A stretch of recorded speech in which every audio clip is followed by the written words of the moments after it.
Okay, namaste.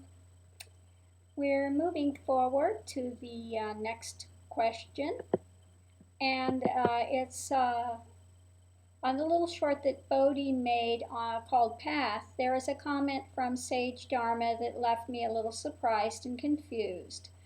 Can you please comment on doing the practices and being sick? I think I understand the mental sickness aspect, but not the physical ailment. Do the practices make things worse? I'm not trying to heal myself with them, but to stay in balance and move forward to realization.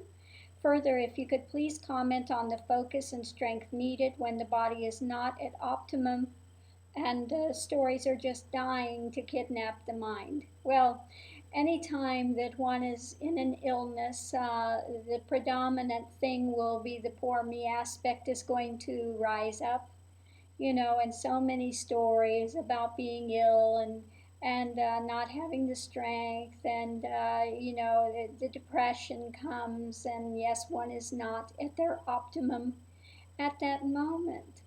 But the best that one can do is what one can do. Just do the best you can do with the practices.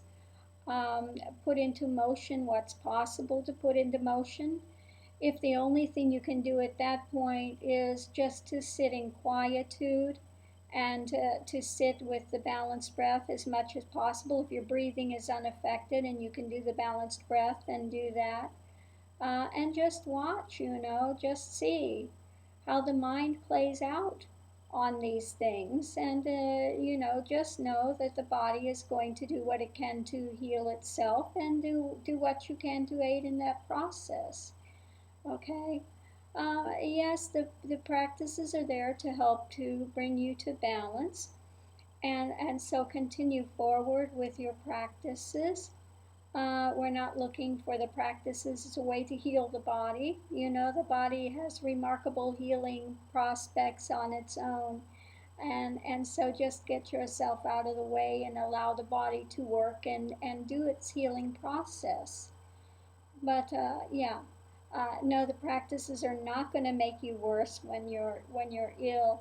They should be having you appoint a centering point, and to say in this moment, the only thing is happening is whatever is taking place, rather than layering another projection around it, another storyline around it, and going into the drama of the poor me saga. So try to avoid that if possible. And if you're still going to pull into the poor me saga, just see it for what it is, and just see how it can really rule one's life and not bring in anything that's really beneficial for you, but becomes another type of an identity, you know. And so the path is about breaking through all of these identities, you know, the identity of I'm the ill one, I'm the depressed one, if only this had happened in my life, if only this had not happened in my life, and all of the other drama stories we want to use to support ourselves, with whatever particular dynamic it is that we're following, the soap opera of the moment. Which is what I like to call that, as the stomach turns in the days of our lives. Okay.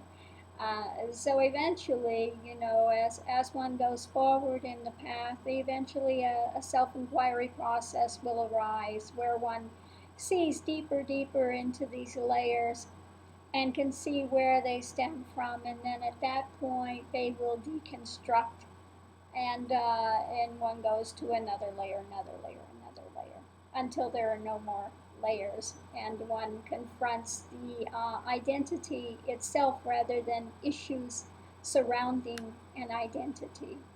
Okay, so this is the process of the path. We want to finally get to the point where the ego is challenged on its own rather than the stories that surround it. Most people come in the path and they don't want to challenge the ego, the identification of being body mind itself.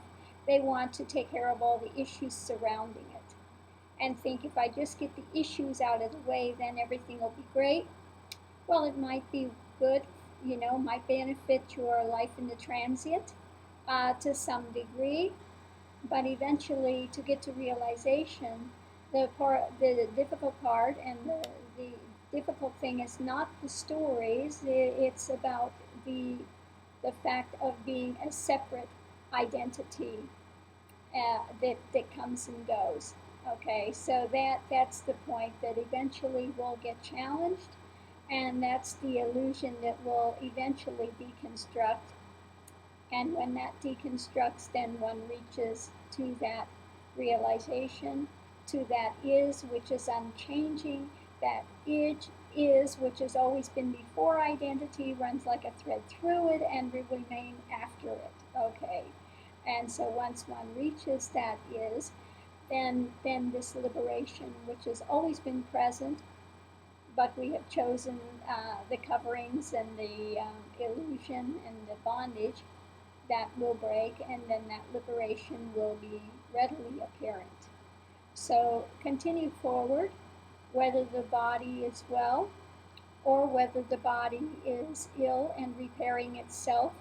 Just stay present with what is there and don't add to it. Don't add any more drama than's already there. So namaste and thank you for your question. I hope this has helped to clear up the issue. If not, get back with me and we can go a little deeper into it if I haven't touched on what you were really asking and wanting to know about fully. So namaste and thank you for that.